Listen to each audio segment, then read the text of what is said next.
كيفاش نسجلو خدمة بريدي موب؟ الحاجة الأولى ندخلو لتطبيق بريدي موب، راح تخرج لنا هاد الواجهة، نروحو لتحت ونكليكيو على انتقل إلى التسجيل، راح تخرج لك واجهة ترحيبية، حنا نروحو نكليكيو على مواصلة. هايوا في الخانة الأولى ندخلو نيميرو التليفون المرتبط بالبطاقة الذهبية تاعنا.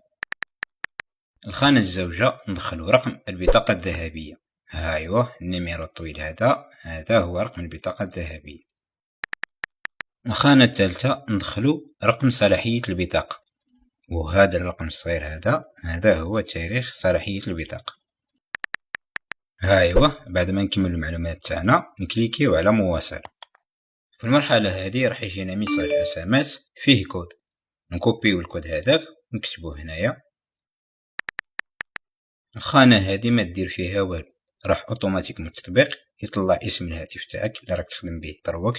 واذا ما وصلكش الميساج تروح تكليكي هنا على ارسلوا الرمز من جديد. حنا راه وصلنا الرمز وكتبناه، واش نديرو دروك؟ نروحو نكليكيو على مواصلة. هايوا هذه هي الخطوة الأهم.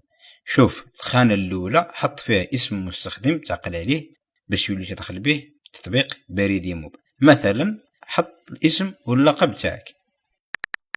هايوا في الخانة هذه نكتبو كلمة المرور تاعنا، نعاودو نكتبوها مرة ثانية من تحت. ايوا دروك دخلنا اسم المستخدم وكلمة المرور تاعنا، واش نديرو؟ نكليكيو على مواصلة. بعد ما نكليكيو على مواصلة راح يعاود يرجعنا للواجهة الأولى تاعنا. دروك واش نديرو؟ نكتبو اسم المستخدم اللي درناه، ومن بعد ندخلو كلمة المرور، ومن بعد نكليكيو على مواصلة. هذه هي واجهة بريدي موب. برافو عليك، إذا وصلت للمرحلة هذه معناتها راك تسجلت في بريدي موب بنجاح.